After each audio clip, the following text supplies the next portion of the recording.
Hello, everybody. Hi. Hello, Peter and Karen. You won the race to talk first today. Oh, gosh, this is exciting. Hello, Kay. Hello, Paul and Roz. Hello, Daryl and Sue. Who else is here? Cotty and John. Hello. Cork broke, but no taint. Cork broke, but managed to save it. Well done, Kay. Well, this is the moment of reckoning. So I have my bottle. Hello, Shell. I was wondering where you'd got to. Staying quiet for a little while. So I got my bottle. Isn't it cute? The label's almost exactly the same, but are slightly different from the current label. Moorooduc Estate Pinot Noir 2001. Oh, I hope Saganaki goes well with this wine. Couldn't hold back at the shops. Fair enough too. So got my wine. Got to get the cork out. So I've got a few implements. I've got the waiter's friend, which I need the knife of at least. Hello, Sharpie and Rod. How you going? Good to see you. It's been a little while. So I'm going to use the knife to cut the capsule first, the foil. Some people like to cut at the top of the protrusion. There must be a word for that. I did not let it breathe, Paul and Oz. I'm going to let it breathe as we talk. I like to cut it just underneath because I think it looks a bit sexier. If you're in Italy, they'll cut both and then they do this crazy thing at a fancy restaurant where they sort of peel the thing back and they tie the cork onto the bottle. I can't be doing with that. It's all too much. I haven't. And you got to be careful with these foils because they're not foil. They've got some tin in them and they're a bit bitey. So I hope no one's cut themselves on the foil. It's quite a palaver getting into a bottle of wine with a cork, isn't it? Cotty and John, I'm not going to decant it, but if you want to, you can. Now I could use my waiter's friend, but I'm not going to. I could use this little, do you remember these? These are very 80s or 90s. You put them on here and you screw it down and it pulls the cork all the way up. But when it's an old cork like this, there's fear that it might, that the cork might break. So I'm going to go hardcore because I can. Sorry? It's a screw pull, of course it is. Dad reminded me it's called a screw pull. And you just screw, and the screw goes down, big long screw, and the cork goes up the screw, and then you don't have to do any work. But sometimes, Richard's in a cheeky mood today. So what I've got here is a Durand. So it comes in this gorgeous cork container. It's like an arceau, which is that's the arceau, but it's also got a screw bit as well. Very tricky. So what you do is you get your Alison's cork broke too, but it's opening up nicely. That's why I'm not using the waiter's friend. This is why I'm using this. So hopefully my cork will be. I took this around to all of the all of the Penfolds dinners. I'm on the wrong angle to do it. I usually need to be standing up, but I'm trying to get all of me in the shot. Jeff's is in good condition. And then once I put the screw down into the cork, then these little flanges go just inside the neck of the bottle on either side of the cork and you wiggle it down like this. It's so fun. And then I will either have to, I'm going to stand up. Hang on. And then you take that and you can hold on to all the bits if you're clever enough, or you just hold on to the handle and twist it out, pull it out, and there you go. No broken cork, little bit of cork dust in there. Smells nice. And then you can have a look at your cork. And this one looks like it would have broken if I'd used a normal waiter's friend. It's a bit dodgy at the end. Anyway, smells nice. Loads of tobacco, Alison. So, hello, Zach and Jack and Hannah. How you going? Sorry about the cork crumbles. So all of these bottles have come out of the Moorooduc cellar. They've never been anywhere else. So they've been kept under the best possible conditions. That said, 2001 was quite a number of years ago. How many years ago was it? 21 years ago. So this wine is an adult, officially by human standards. So a lot of people spend a lot of time fiddling around with the cork once they pulled it out of the bottle. Everyone's wine will probably smell and taste a tiny bit different because everyone's cork is different. And apart from cork taint, we have different levels of oxygen allowed into the bottle by the cork because of different levels of elasticity. So a perfect cork should keep all of the wine in and all of the oxygen out. But not all corks are perfect and not all corks are equal. So we always bought the best corks we could. They're not very long corks, not like some of the ones that you get coming out of some European wines these days, but they were the most expensive we could buy in Australia at the time. My cork smells fine. It doesn't mean that the wine's okay, but it's a good first sign. So if you have a smell of the cork and it smells a bit cardboardy, musty, then it might be a suggestion that you might have cork taint, but you don't give up there because often corks can smell a bit musty and the wine can be fine. Sometimes corks don't smell at all and the wine's corked. Sometimes the corks don't smell at all and the wine's fine. So we just have to wait and see. Hannah's 20. Oh, how fun to be drinking something a bit older than you. I got to drink some champagne last night that was a year older than me, which was very special. So thank you, Kay, for that. Okay, 2001 Pinot Noir in the glass. This is the moment of reckoning for me. Now you can see that the colour has evolved, and also I must say I know that Craig and family are not joining us live tonight, but they're going to be watching on Sunday. So I hope your bottle is good as well, Craig and Karen and Joan. All right. So Michelle's been punched in the face with the smell. Excellent. Is it good though? Are you enjoying the smell? I think my bottle's corked. So Dad's got a spare bottle, so if we need to open it, we can. But all of the so let's break this down because everyone's bottle will be smelling a little bit different. And the big trick with cork taint is if your wine is corked, even if it's very slightly corked and you don't notice that cork taint first of all, it will get worse with air. So if you're not sure and you smell it and you go, not sure if I like this, not sure if it's corked, not sure if it's okay, then wait. Let some air get into it. And that's why I said I didn't decant it, because I want to see that happening in the glass. I want to see it evolving in the glass. This wine will smell, for some bottles will smell quite tobacco-y, like Alison's saying. Some will get quite a jammy character. Some will get, Jeremy reported back that his bottle was looking jammy and sort of pruny when he first opened it, which suggests that the fruit's a little bit dried out, but that might breathe off. So if the wine's just a bit kind of funky and you're not sure, give it a good swirl, keep smelling it. And if it starts smelling more delicious, if the fruit smells better, then it's probably in pretty good condition still. If it smells less and less fruity as it opens up,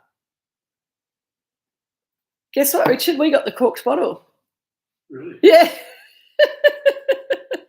So if you could bring me another bottle, please, Richard. I think you had a spare one. Just ask my lovely assistant. It's not badly corked, and this is, thank you. It's a very good example. Would you be able to open it for me? Sure. Thank you so much. That'd be awesome. Would you like the yes. implement? Mm-hmm. Okay, great. Excellent. So while Dad's opening another bottle to see if we can get one that's not corked, I'll explain to you what I'm smelling that is making me think that this wine is corked. And some of you already know what cork taint smells like, so just bear with me. What's Nareem saying? Pinchy cork remover worked fine. Cork pretty solid with a little run up the side. Excellent. Peter and Karen got a good bottle. Sounds like Jeff got a good bottle. Zach and Jack, how's yours breathing up? Christmas pudding, absolutely, Shell.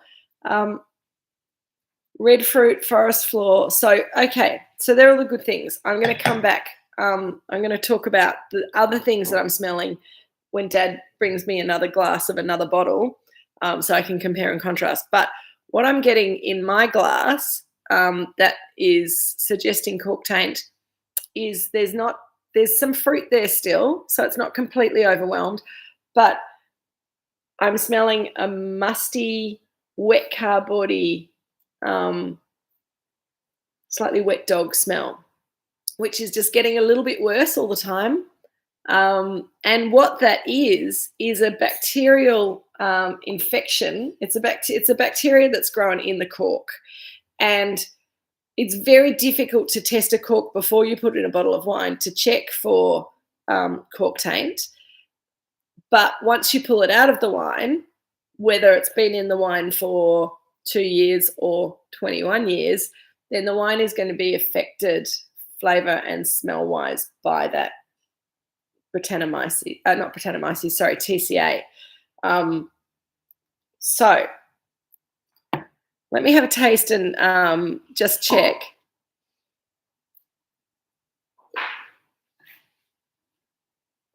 Got a bit of crud in there as well. Samantha Reed has said, "This is lovely. Why did you change the screw cap?" Because I got a corked wine, Samantha, and if I'll need another glass. Thank you, Richard. When you get a corked wine, it's really disappointing. If you recognise cork taint, you can say, it's not the wine's fault, it's the fault of the cork. But a lot of people out there in the world don't recognise cork taint, and they just open the bottle and go, "Oh, I don't like that very much. Must have gone off." And then they don't buy any more of the wine. So it's very bad marketing to rely on corks. And screw cap allows us to sell beautiful wine around the world that we never have a problem with it having cork taint. So let me try this next bottle. How is this one looking, Richard? You think it's good? Excellent. Fingers crossed.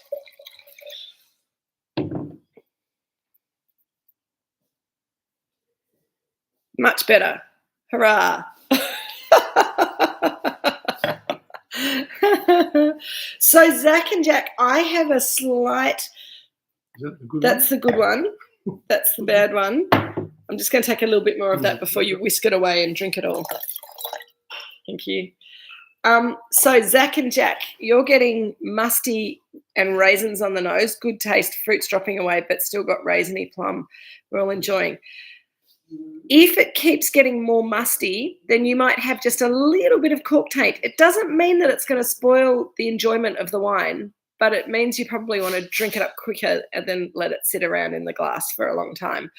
Also, I have to say that a lot of different people have different levels of tolerance to cork taint, and I'm very intolerant of cork taint. So I see a little tiny bit and it kind of spoils the wine almost completely for me. Whereas other people that I know, if there's a little bit of cork taint or even a moderate bit of cork taint, they can look past it and still enjoy the wine. So it just depends on how your sense of smell works and how your brain works and what you can tolerate and what you can't tolerate. So it's like everything. All right, take two with the not corked wine. That's much better. It's so interesting because, yeah, that's definitely corked. It's so interesting because you still get that dried fruit character. You get that slightly raisiny character that Zach and Jack are talking about, and the fruit has receded a lot. We've developed a lot of what we call tertiary characters in the wine. So raisin, sort of dried cherries, some mushroomy notes, and there's some little truffly notes. And there's also, I think Kay said, forest floor. So when we talk about forest floor, we're talking about the smell of the earth that you walk across when you're walking through a forest. And it's a combination of dirt and moss and green growing things, but also dead dried leaves that are kind of starting to decompose, and mushrooms as well. So it's that mushroomy, earthy, dried leafy kind of smell that develops with Pinot Noir quite a lot. Alison, you opened yours 90 minutes ago. Yep. So the fruit will definitely drop away. And I think that's one of my reasons for, with older Pinot Noir, if you open it just before you're going to drink it, then and hopefully you started drinking it 90 minutes ago, Alison, to sort of see how it evolved. But you do sometimes lose the fruit quite quickly, and you sort of it's kind of trying to catch it in the moment before it fades. This wine certainly doesn't have a long life ahead of it. I think it's pretty much at the end of its life. But it's just really interesting. The jam goes away. Have you got some other fruity characters coming forward, or is it just more leaves and dirt and mushroomy kind of notes now? Because I think that's really interesting, because mine's got less jammy but more sort of dried fruit, prunes and dried cherries and a bit of dried plum. Oh, that's prunes, I guess. same. But yes, the earthy characters are coming up, and the mushroomy characters. And then on the palate,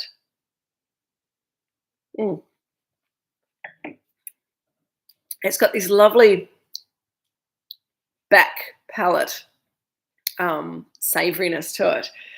I don't think many of us, Alison, are used to drinking such aged wines, and I wouldn't drink many of our wines with this sort of level of age on it. So it really was a very sort of risky thing to do, and I think that, you know, you guys encouraged me to take the risk.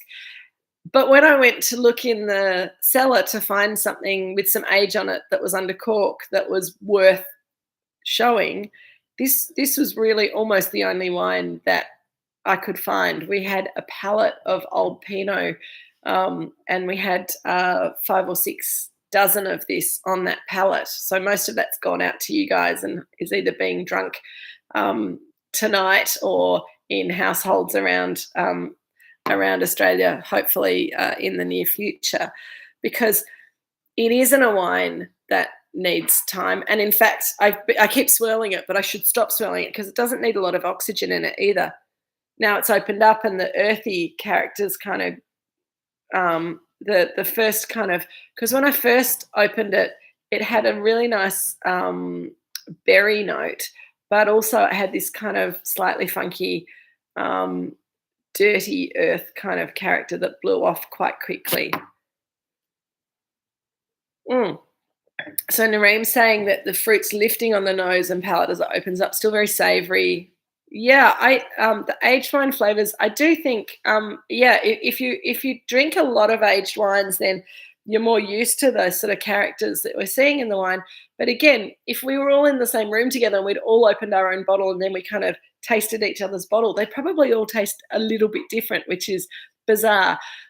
Jeff and Richard and I opened a bottle of this just to check that it wasn't completely gone before we decided to put it in the box, and we opened it and Jeff immediately said, I don't like it, and then it opened up, and I think we all found it really interesting. And I think Jeff, sounds like your bottle tonight is better than the bottle that we opened together.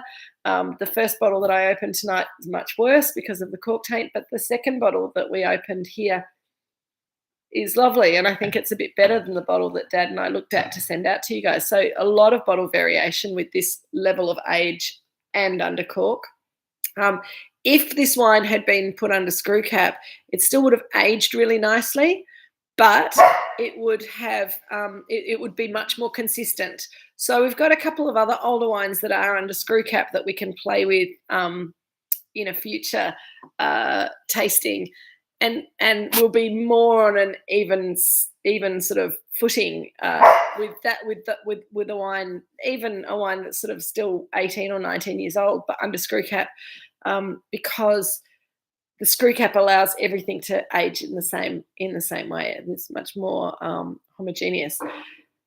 If you had a dozen of this wine and you were interested in seeing that bottle variation, it can be quite fascinating.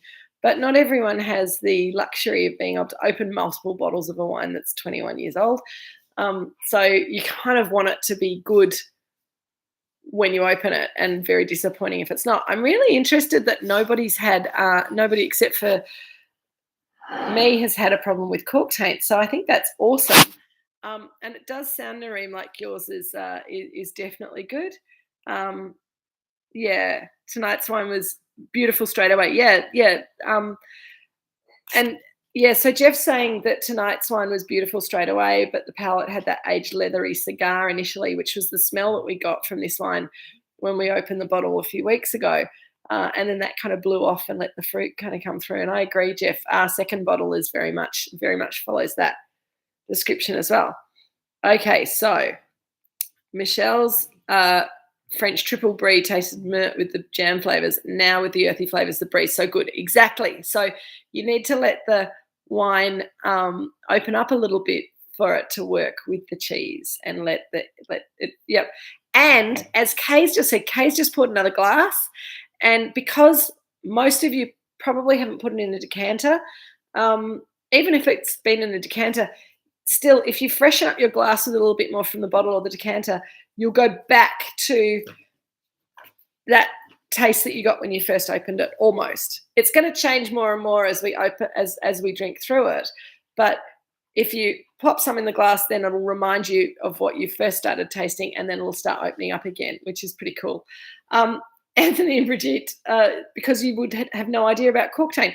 Well, I think that if the wine is smelling worse and worse, and you're smelling less fruit, even if the fruit's kind of jammy or pruny or dried, and if the wine is smelling more like slightly wet, slightly moldy cardboard, or if you've got a dog, what the dog smells like when they've come out of the dam, or when they've just had a bath when they're still wet, that's the smell that I associate with cork taint. And if I go back to this first glass, that's come up really strongly, and it smells like a cardboard box that's been left out in the rain. Sheep's milk, Alison. I've never smelt sheep's milk, so I wouldn't know. Sheep's milk cheese or sheep's milk for the wine. Sheep's milk cheese is your French washed rind triple brie is sheep's milk. Oh, okay, cool. Sorry, I got confused. I was off on my own cork taint tangent. Sheep's milk washed rind triple brie would be absolutely amazing with this wine, I reckon. Delicious. MacArthur. Yes, somebody left my box out in the rain. Absolutely. Thank you, Kay. And now it's starting to look a little bit like it's got it's almost a port-like kind of aromatic, but it's still got those lovely savoury umami, just sort of pan roasted mushroom smells. I got a bit of a hay fever for the first time today, which is slightly annoying. Just start taking drugs again to stop it being a problem. It's opening up really nicely. And I think, if you've got cheese, I think that'll be fabulous. If you've gone for the mushroom and the pate, I don't know if anyone went for pate tonight. I think that would work really nicely with this, something a little bit gamey. Richard's eating cashews, which is why Polly's barking at him, because she likes cashews as well. Yeah, I think the second bottle is delicious that we opened. Really special. Jeff's having a chicken Kiev. Excellent. Actually, you know what? Garlicky chicken would go really nicely with this wine. It would bring out the savouriness, the mushroomy kind of notes, I think. Pate as well as the truffle brie, Kay. Well, the truffle brie would be hard to beat, I would imagine. Manchego doing better than the brie. Excellent. Pate didn't work. Oh, I'm sorry about that. Sometimes it's really the whole food and wine matching thing, particularly with old wine, is really complicated and subtle. So whenever when we go down a sort of a wine rabbit hole like this, the food matching is harder for me rather than with the younger wines. Trying to get the food match right is a little bit easier. Anyway, I think the wine's still evolving, which I think is pretty awesome. Plain pate from Pheasant Farm. Okay. Yeah, I think probably like a pate with like a port jelly on top or something like that would work quite well. I think also some quince paste would be mushroom and truffle pasta would be absolutely delicious with this wine. Perfect cutty, as you say. Well done. Oh, it's just gone. Everything's gone away for a minute. I'm just going to stop smelling it because I've obviously been smelling it too much. And I'm going to tell you a little bit more about this wine because this wine's a little bit of an end of an era wine for us. In the late 90s and early noughties, Richard was perfecting his technique of doing whole bunch ferments. And I didn't do my research very well, so I don't remember when he first started them, but I know that certainly in the late 90s and up until this wine, there was a period of time where we blended a little bit of whole bunch wine back into the destemmed wine to create what we see in the glass today. Dad, are you going to tell me when you started doing whole bunch, or are you thinking? You look like you had an answer, and now you look like you don't. The idea was... Can you hear him? I don't think they can hear you talking. You have to come over here and tell them if you want to tell them the story. You got to come and talk into the camera. In the early days, we put a percentage of whole bunches in the bottom of all the fermenters, and this was so that we could hold these little packages of sugar separate and slow down the fermentation. So after the initial period of fermentation, we'd actually get into the vat and squish them with your feet, and you'd be releasing little bits of sugar. So it was a different sort of reason to use whole bunches than what we do these days when we're interested in what the stems can contribute to a wine. But this particular wine had 20%, which was a bigger percentage than had been standard. They had 20% addition of whole bunches within the fermenters. And when it was a young wine, those stems were quite apparent, and some people didn't like it. But I do think it's one of the reasons that it's, to my mind, has lived very well over 21 years, because those stems would have added a structural element to the wine. So the tannins in this wine would be higher than they would have been without that whole bunch input. Does that answer your question? It does. Thank you, Richard. Okay. Kay was wondering if that would explain the forest floor and leaf and earthiness. And yes, to a certain extent, but also the age of the wine is bringing those aromas and flavours to the wine as well. Alison said, hello, Richard. Hello. And Polly came to talk to me as well. That's who I was talking to down on the ground, in case you were wondering. Very interesting indeed. And we talked about it quite a lot over the years. And I think 2001 was the last year that we did that much whole bunch or any whole bunch, because we had we had feedback from a number of customers and also from some trade. And in long story short, more people felt that the whole bunch inclusion was confusing the style of the wine, and that they thought they might prefer it without the whole bunch. And so we thought, well, we'll give that a go and keep them separate. And so the whole bunch experiments have gone down one path, and the rest of the wines that we make have gone down this other destemmed path. Also, I think because our vines are getting older and so we're getting more complex, savoury, structured flavours from the grapes. There's less need for the whole bunch to bring the savouriness into the wine. That's my opinion, not the official opinion of Moorooduc Estate. Back to jam on the refill. Exactly, Shell. So anyone who hasn't refilled their glass should do that and have a look at it again. Mine's just gone flat all of a sudden, so I need to get a little refill. Richard, could I have a little top up, please? Thank you. Just a little bit. Thanks, that's heaps. Much better, thank you.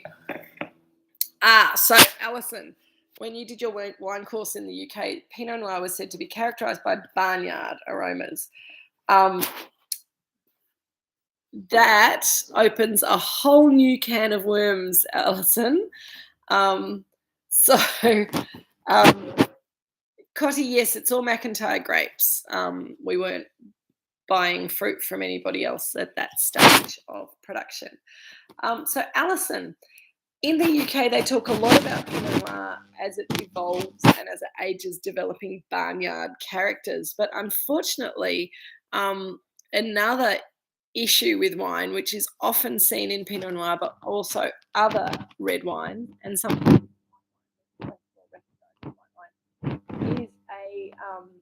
is a spoilage yeast called Brettanomyces that we've talked about, and we often talk about barnyard characters, and more specifically horses' bottoms and horses' hooves and sweaty saddle as being related to Brettanomyces taint in wine. And so I think in Australia, if you say barnyard, then people go straight to, oh, the wine's got Brett. And this wine doesn't have Brettanomyces. It has developed that earthy character, but there's no horse poo in there or horse sweat in there. So I think we're okay. The other character, I can't stop now, Alison. You asked me the question. The other character that Brettanomyces often smells like is Band-Aids. Yeah. Oh no, my mic's going in and out. That's probably because I'm talking about horse poo. Can you hear me now? Is it better now? I've stopped talking about that now. Jeff is saying that he's hesitant to say this flavour profile of the wine reminds you of the 2017. Absolutely. Oh, am I? I keep my arm away from the thing. Probably I was getting overexcited. I had a look back at last week's thing and I was a little bit speedy last week. I think I was overstimulated by being in Sydney. It was quite exciting. I'm not touching anything anymore. I'm just going to drink my wine and sit back. I think I got a little bit too close maybe. Sorry about that. I hope you got the gist of my conversation about barnyard. Barnyard as an earthy kind of developed character in Pinot Noir as compared to the barnyard descriptor that Australians particularly know to mean Brettanomyces. And a very famous English wine writer said, "Great Burgundy smells of shit." Excuse the language, but that's a direct quote of what he said. And I think that probably, correct, Alison. I think probably part of what he was talking about is that earthy character that comes out in the wine with some age, but probably also quite a lot of that Burgundy that he was drinking, that he was enjoying so much, maybe had a little Brettanomyces as well. So who knows? Just also on that, Australians are completely obsessed with picking Brettanomyces and rejecting wine for that character in wine. The rest of the world is much more forgiving of Brettanomyces as a flavour profile. So you will still get a lot of people who are very highly regarded wine critics in America and in the UK and in Europe who still like a little bit of barnyard character in their Pinot Noir. You get it in Cabernet as well. Well, what else can we say? We're not talking about the cocaine in the water. Thank you, Alison. Hello, Rob. How are you going? No glass? Oh, that's terrible. Are you back or are you in Bali at the moment? How is Bali? Are you stranded? I hope not. I hope it's wonderful. And that brings me to a little bit. It's lovely to see Rob as well, isn't it, Alison? It brings me to what's going to happen over the next few weeks, because the next 2 weeks is going to be absolutely fine because I'm going to be here and I've got my Thursday nights blocked out for drinks with Kate, so no worries there. But then week 5 and week 6, I'm going to be overseas. So as I talked about last week, I will be on a train, I think, on week 5. And I think that while I might tune in to say hi, I think trying to do blocked out for drinks with me, yeah, absolutely. So I think a little bit of time with oneself is very important. It's very important to block out time for special alone time, just talking to one's computer in the way that I do. So I think if I trying to do a wine tasting on a train at 8 o'clock in the morning or whatever time it will be, might be slightly impossible. So what I might do is, if I've got internet connection, I might just log in and say hi, and you can all bring a drink and tell me what you're drinking, and we can just have a little chin wag, and I can tell you what's been happening in the UK while I'm there. That second week that I'm there I'll be in Italy, and as I say, if I can get myself organised with some Wi-Fi, then I will absolutely do drinks with Kate from Italy. It'll be Thursday morning for us, Thursday night for you guys, so that'll be easy. And I'll be able to tell you all about the beautiful lunch that we've been out to on the Wednesday before, because we've got a few nice things booked. So that will be fun. And then exactly. Woman talks to herself and bottle of wine at breakfast on train to Birmingham. I don't think that's good. I think I might get into trouble in the UK if I did that. Even if I kept it in a paper bag, it'd probably be worse then. Woman on it sounds a little bit like that book, Woman on a Train. Is that what it was called? Girl on a Train. A slightly older girl on a train. Now that I'm 50, hurrah. Sip of wine now. Girl dog can't come on the train because she won't be in it. She'll be here. Anyway, Richard's muttering things in the background. Week 6, I'll be back in the UK. I have to have a look at my agenda, but I think I'll probably be able to do it. But anyway, we'll work it out. I'll send you guys an email, though. I'll keep you up to date. And if we drag out this box of 6 wines for 8 weeks, I hope you can forgive me. But I will, if at all possible, I'll stick my head in and say hello to you, even if we're not opening the bottle of wine at the time. Rob's still in Bali, not stranded, but delayed after a flight cancellation. Bintang is good in Bali, I think, Rob. So I hope you get home in reasonable time. It sounds like Bali, pretty awesome. Bring Marmite, certainly, Alison. I will bring you some Marmite, easy peasy. And again, I've done this. I'm so bad. Jeff, can you tell me what wine we're doing next week? Because I haven't looked it up, and I'm hopeless. Sue McKeon's waiting for Jeff to get home. Oh no, you've missed the whole thing. I hope we will do a rerun if I can't make it to a live session. That's the other thing. Jeremy suggested that maybe I did something ahead of time, or maybe did it the day before or something like that. So if you've got, we can do that, and you can do it at the normal time on Thursday. It'll be, pre-recorded, or we can get together on a Wednesday night or something cheeky like that. So I think we can make it work. So let me just look at what, unless Jeff can tell me before I look it up. Okay, so Jeff's asking me while I'm looking things up, how was the 1971 Piper Heidsieck champagne? It was rebroadcast. Did I say that, Shell? I think I'm making up words tonight. I'm a little sleep deprived, and it's got nothing to do with going out for dinner last night, which was absolutely delightful, and drinking half a bottle of 1971 Piper Heidsieck. As I said, thank you, Kay. That was very, very good birthday treat. It was amazing, Jeff. It was. It started out looking like it was a little bit old, and maybe the bubbles had almost disappeared. But with air, it just opened up, and it kind of aged backwards. It looked fresher as it had been sitting in the glass, and it was fabulous with the food. We went to Le Bouchon down in Balnarring, which I highly recommend to anyone who is based down here, or if you come down here for a weekend. It's a lovely little French restaurant. They do really good food, really awesome. And it was really good. Excellent. Thank you, Jeff. So we've got the 2014 Pinot Gris next week. Now, this is a wine. This is a very special wine, very rare wine. And I'll tell you all about that next week. See what I did? A little cliffhanger.